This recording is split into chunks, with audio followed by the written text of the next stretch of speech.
Examination. அதாவது ஒரு பேஷண்ட்டுக்கு நியூரலஜிக்கல் டிசீஸை வந்து டயக்னோஸ் பண்ணுறதுக்கு நம்ம பண்ணக்கூடிய ஃபர்ஸ்ட் ஸ்டெப் என்னதான், நியூரலஜிக்கல் எக்ஸாமினேஷன் தான். ஃபிசிக்கல் எக்ஸாமினேஷனுக்கும் நார்மலாக பண்ணக்கூடிய ஃபிசிக்கல் எக்ஸாமினேஷனுக்கும் நியூரலஜிக்கல் எக்ஸாமினேஷனுக்கும் டிஃப்ரென்ஸ் இருக்கு. ஃபிசிக்கல் எக்ஸாமினேஷன் பார்த்தீங்கன்னா ஓவராலாக எல்லா சிஸ்டமையும் நம்ம எக்ஸாமின் பண்ணுற மாதிரி இருக்கும். பட் நியூரலஜிக்கல் எக்ஸாமினேஷனில் பார்த்தீங்கன்னா எஸ்பெஷலி நர்வஸ் சிஸ்டம் மட்டும் பேஷண்ட்டுக்கு ஏதாவது டிஸ்ஃபங்க்ஷன்ஸ் ஏதாவது இருக்கா, டிசீஸ் ஏதாவது இருக்கா டயக்னோஸ் பண்ணுறதுக்காக பண்ணக்கூடிய எக்ஸாமினேஷன் தான் neurological examination. Neurological examination first வந்து பார்த்தீங்கன்னா வைப்பர்னா அந்த ப்ரொசீஜர் பண்ணுறதுக்கு முன்னாடி என்ன பண்ணுவோம்னா ஃபர்ஸ்ட் வந்து W4 wash your hands. As a எக்ஸாமினராக நீங்கள் என்ன பண்ணணும், உங்கள் ஹேண்ட்ஸை வாஷ் பண்ணிக்கணும். செகண்ட் வந்து introduce yourself. Introduce your செல்ஃப்னா நீங்கள் யார்கிட்ட இன்ட்ரடியூஸ் பண்ணிப்பீங்க, பேஷண்ட் கிட்ட. நீங்கள் யாருக்கு எக்ஸாமின் பண்ண போறீங்களோ அந்த பேஷண்ட் கிட்ட நீங்கள் என்ன ரோலில் இருக்கீங்க, உங்கள் நேம் என்ன, நீங்கள் இப்போ என்ன பண்ண போறீங்க, நீங்கள் வந்து இன்ட்ரடியூஸ் பண்ணிக்கணும். தேர்ட் ஸ்டெப் வந்து பேஷண்ட்டுக்கு அந்த எக்ஸாமினேஷன் பண்ணிக்க வில்லிங்கான்னு சொல்லிட்டு பெர்மிஷன் கேட்கணும். பேஷண்ட் ஏதாவது பெயின் இருக்காங்களான்னு சொல்லிட்டு கண்டுபிடிச்சோம். ஃபோர்த் வந்து எக்ஸ்போஸ் பேஷண்ட் எக்ஸ்போஸ் பண்ணணும். ஃபிஃப்த் வந்து ரீபொசிஷன் பேஷண்ட். இந்த எக்ஸாமினேஷன்ல நிறைய டெஸ்ட் நம்ம பண்ண போறோம், அதுக்கு தகுந்த மாதிரி பேஷண்ட் வந்து ரீபொசிஷன் பண்ணணும். இதுதான் வந்து நியூரலஜிக்கல் எக்ஸாமினேஷனோட இனிஷியல் ஸ்டெப். ஓகேங்களா? இப்போ நம்ம வந்து மகிலட்சுமி வந்து பேஷண்டாக இருக்க போறாங்க, நான் வந்து ஒரு எக்ஸாமினராக இருக்க போறேன். நீங்க வந்து ஒரு டெமோ மாதிரி எப்படி நியூரலஜிக்கல் எக்ஸாமினேஷன் பண்ணலாம்னு பார்க்கலாம். ஓகேங்களா? ஃபர்ஸ்ட் ஸ்டெப் என்ன, wash your hands, hand wash பண்ணிட்டு இப்போ நான் வந்து எக்ஸாமினர். செகண்ட் ஸ்டெப் என்ன, introduce yourself. I am Sneha, physician assistant. I am going to do neurological examination. Third step வந்து permission and pain. இந்த examination பண்ணிக்கிறப்போ உங்களுக்கு இல்லையா, உங்களுக்கு ஏதாவது பெயின் இருக்கா? Expose patient. இப்போ வந்து பேஷண்ட்டை வந்து எக்ஸ்போஸ் பண்ணியாச்சு. அடுத்து ரீபொசிஷன் பேஷண்ட். இப்போ ஒரு டெஸ்ட்டாக நான் பண்ண போகிறேன், அதுக்கு வந்து பேஷண்ட் எனக்கு தகுந்த மாதிரி ரீபொசிஷன் பண்ண போகிறேன். ஃபர்ஸ்ட் டெஸ்ட் என்னன்னா டெஸ்டிங் கேட். கேட்னா என்னப்பா, வாக்கிங் பேட்டர்ன். வாக்கிங் பேட்டர்ல வந்து நம்ம வந்து நிறைய நியூரலஜிக்கல் கண்டிஷன்ஸ் பார்த்தீங்கன்னா பேஷண்டோட கேட் வந்து அப்நார்மலா இருக்கும்.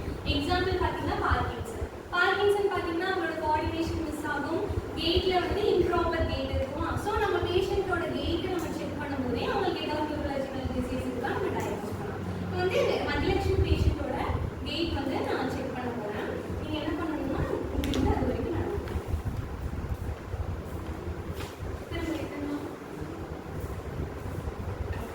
இந்த பேஷண்ட்டுக்கு பார்த்தீங்கன்னா கேட் வந்து நார்மல் கேட் தான். ஸோ நியூரலஜிக்கல் டிசீஸ் எதுவும் இருக்கிற மாதிரி தெரியல. ரெண்டாவது பார்த்தீங்கன்னா அவங்களுக்கு மூமெண்ட்ஸுமே பார்த்தீங்கன்னா கோஆர்டினேட்டட் மூமெண்ட்ஸாக தான் இருக்குது. அப்பர்லையும் நம்மளோடையும் கோஆர்டினேஷனோட தான் இருக்குது. ஸோ கேட் செக் பண்ணியாச்சு, கோஆர்டினேஷனும் செக் பண்ணியாச்சு. ரெண்டாவது வந்து ராம்பக்ஸ் டெஸ்ட். ராம்பக்ஸ் டெஸ்ட் அப்படின்னா ஒன்றும் இல்லை, பேஷண்ட்டோட பேலன்ஸ் வந்து நம்ம செக் பண்ண போகிறோம், கோஆர்டினேஷன் செக் பண்ண போகிறோம். பேஷண்ட் வந்து ஸ்ட்ரெயிட்டாக நிற்கணும். இப்போ வந்து ஸ்ட்ரெயிட்டாக வந்து ஐஸை க்ளோஸ் பண்ணி ஒரு 30 செகண்ட்ஸ் வெயிட் பண்ணணும். பேஷண்ட் ஐஸ் க்ளோஸ் பண்ண சொல்லிட்டு ஃபீட் கால் வந்து டுகெதராக வைங்க. நேராக கண்ண முடியுங்க. ஒரு 30 செகண்ட்ஸ் வெயிட் பண்ணணும்பா. இந்த எக்ஸாமினேஷனுக்கு முன்னாடி அவங்களோட ஃபீட்ஸ் வந்து டுகெதராக இருக்கணும், பேஷண்ட் ஸ்ட்ரைட்டாக இருக்கணும். Eyes closed 30 seconds. இப்போ ஐஸ் ஓப்பன் பண்ணிட்டு ஒரு 30 செகண்ட்ஸ். இந்த ராம்பக்ஸ் டெஸ்ட்ல வந்து பாத்தீங்கன்னா பேஷண்ட் வந்து ஃபீட்ஸ் டுகெதரா இருக்கணும், பேஷண்ட் ஸ்ட்ரைட்டா இருக்கணும், ஐஸ் க்ளோஸ் பண்ணி 30 செகண்ட்ஸ் இருக்கணும், ஐஸ் ஓபன் பண்ணி 30 செகண்ட்ஸ் இருக்கணும். இப்போ அவங்களால வந்து சில பேஷண்ட் வந்து ஸ்ட்ரைட்டா நிக்கும்போது ஃபீட்ஸ் டுகெதரா நிக்கும்போது அவங்களால ப்ராப்பரா நிக்க முடியாது. எப்படி இந்த ஆடுவாங்க, விழுக போவாங்க. ஸோ அப்படி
என்னோட இது பாட்டம், இது இதுல இருக்க நம்பர் சொல்லுங்க.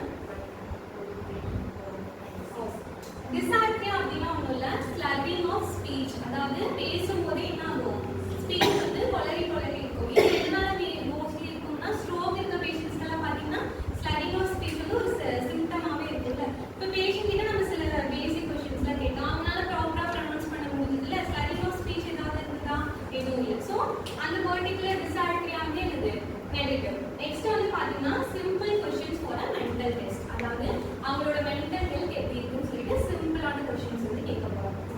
அவங்களோட